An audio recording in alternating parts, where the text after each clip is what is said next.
Klasifikasi luka. Luka merupakan terputusnya kontinuitas atau hubungan anatomis jaringan sebagai akibat dari ruda paksa. Luka dapat merupakan luka yang sengaja dibuat untuk tujuan tertentu, seperti luka insisi pada operasi atau luka akibat trauma seperti luka akibat kecelakaan. Nah, luka itu menimbulkan beberapa efek bagi tubuh, antara lain hilangnya seluruh atau sebagian fungsi organ, respons stres simpatis, pendarahan dan pembekuan darah, kontaminasi bakteri, bahkan kematian sel. Nah, luka itu bisa diklasifikasikan menjadi luka akut atau kronis, ya tergantung pada waktu penyembuhannya.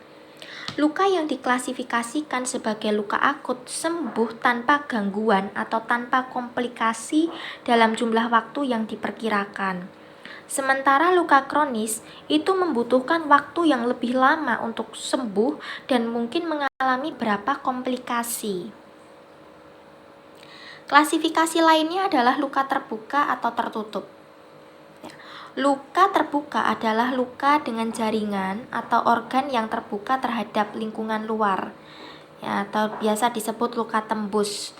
Sementara itu, luka tertutup memiliki kerusakan yang terjadi tanpa memaparkan jaringan dan organ di bawahnya, atau luka yang tidak tembus.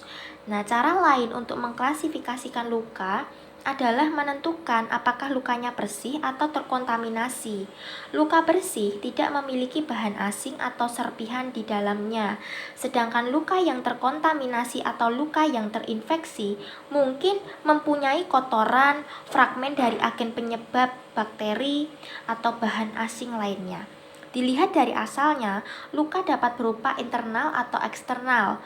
Luka internal adalah hasil dari gangguan fungsi sistem kekebalan dan saraf atau penurunan suplai darah, oksigen, atau nutrisi ke daerah itu, seperti dalam kasus penyakit medis kronis, yakni diabetes, aterosklerosis, trombosis vena dalam. Nah, luka luar biasanya disebabkan oleh benda tembus atau trauma yang tidak tembus. Dan penyebab lainnya seperti yang pertama, luka yang tidak tembus. Nah, biasanya ini adalah hasil dari trauma tumpul atau gesekan dengan permukaan lain. Lukanya tidak menembus kulit. Luka yang termasuk jenis ini misalnya yang pertama abrasi atau gesekan dari lapisan kulit luar. Yang kedua laserasi atau luka seperti air mata. Yang ketiga kontusio atau memar bengkak karena penumpukan darah dan sel-sel mati di bawah kulit. Dan yang keempat gegar otak, yakni kerusakan pada organ di bawahnya dan jaringan di kepala tanpa luka eksternal yang signifikan. Kemudian luka yang kedua adalah luka tembus. Luka jenis ini hasil dari trauma yang menembus ketebalan kulit, menjangkau ke jaringan dan organ di bawahnya. Luka jenis ini bisa meliputi yang pertama luka tusukan, ya, itu trauma dari benda tajam seperti pisau. Kemudian yang kedua pemotongan kulit. Yang ketiga luka operasi, yaitu pemotongan yang disengaja pada kulit untuk melakukan prosedur bedah.